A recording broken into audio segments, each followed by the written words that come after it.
ఈరోజు ఈ కార్యక్రమం ఈ ఇంటిగ్రేటెడ్ హాస్టల్లో పెట్టడానికి కారణం అది.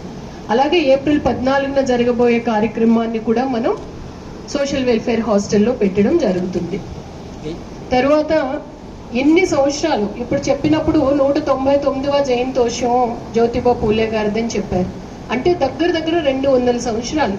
200 సంవత్సరాల తర్వాత కూడా ఒక వ్యక్తిని గుర్తు పెట్టుకున్నాము, వారి జయంతోత్సవం చేస్తూ ఉన్నాము అంటే ఎటువంటి ఆ స్ఫూర్తి మనకి అన్నది మనం అర్థం చేసుకోవాలి.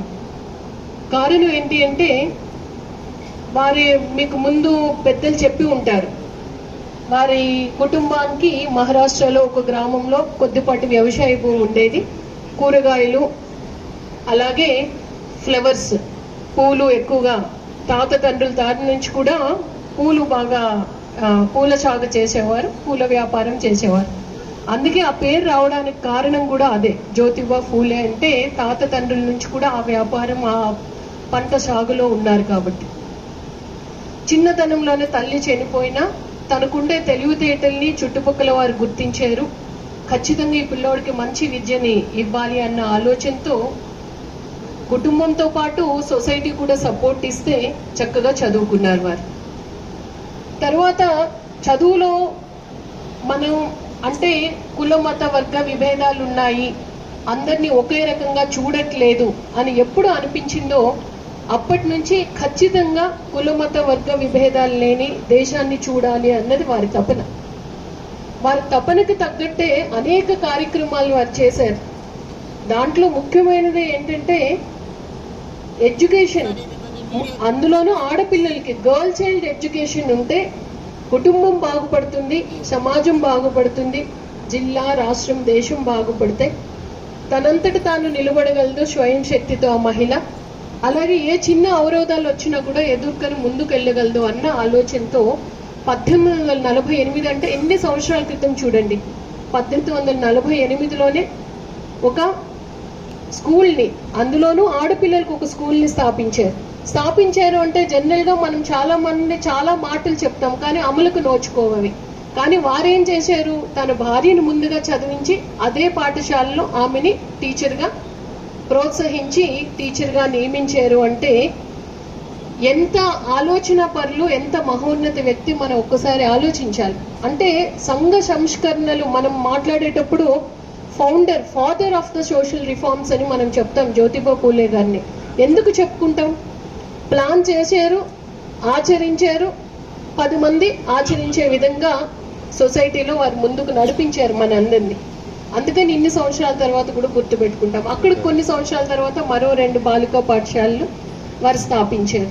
తర్వాత ఎన్నో పుస్తకాలు ఈ వివక్షకు గురవుతున్నారని చెప్పి ఎన్నో పుస్తకాలను వారు, అందులో కూడా చాతుర్వర్ణ వ్యవస్థ అన్న దానిపైన మీరు చదివితే ఏ విధంగా అప్పట్లో ఉండేది అన్నది, దాన్ని ఈ వివక్షని ఏ విధంగా ఎదుర్కొని మనం ముందుకు వెళ్ళగలము అన్నది కూడా వారు రచించిన పుస్తకాల్లో ఉంటుంది.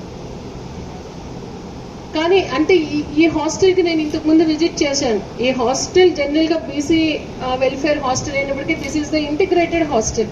సో ఇంటిగ్రేటెడ్ హాస్టల్లో అందరం కలిసి ఉంటాం. చిన్నప్పటి నుంచే వాళ్ళకి ఆ విభేదాలు ఏమి అన్నది తెలియకూడదు అన్నది ప్రభుత్వ ఆలోచన. ఇంటిగ్రేటెడ్ హాస్టల్స్ ఎస్టాబ్లిష్ చేయడానికి కూడా కారణం అదే.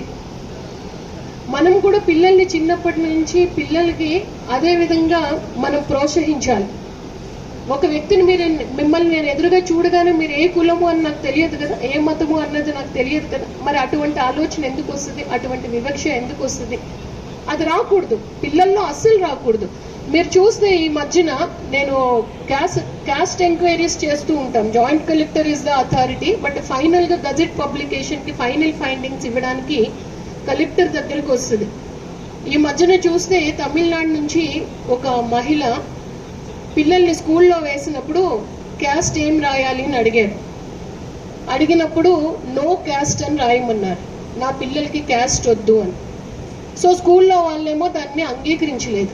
దెన్ హైకోర్టుకు వెళ్ళారు, దెన్ సుప్రీంకోర్టుకు వెళ్ళారు. ఇప్పుడు నో క్యాస్ట్ సర్టిఫికెట్స్ ఇమ్మని కూడా తహసీల్దార్స్ అందరికీ కూడా గైడ్ లైన్స్ ఉన్నాయి. అలాంటి ప్రపంచాన్ని చూడాలి, అలాంటి రోజు చూడాలి అని మనందరం తపన చెందాలి, ఆ దిశగా వెళ్ళాలి. మనం ఒక గ్రామంలో ఒక పండుగ చేసుకుంటే ఎస్సీ కాలనీలో ఒక వినాయకుడు, బీసీ కాలనీలో ఒక వినాయకుడు, వీసీ కాలనీలో ఒక వినాయకుడు. మరి ఏం సోషల్ డెవలప్మెంట్? సోషల్ డెవలప్మెంట్ ఆ గ్రామంలో ఉన్నట్టు కాదు కదా. అందరం కలిసి ఒక్క వినాయకుడికి పూజిస్తే అదే సోషల్ డెవలప్మెంట్. సో ఇంకా ఉంది అని నేను చెప్తూ ఉన్నా. ఎన్ని సంవత్సరాలు అయినా కూడా మన జనరేషన్, మన నెక్స్ట్ జనరేషన్ ఖచ్చితంగా ఇటువంటి వివక్ష లేని సమాజాన్ని చూడడానికి మన వంతు ప్రయత్నం మనం చేయాలి. ప్రస్తుత రాష్ట్ర ప్రభుత్వం, గౌరవ ముఖ్యమంత్రి వర్యులు వారు ఈ ప్రోగ్రామ్స్ చేసినప్పుడు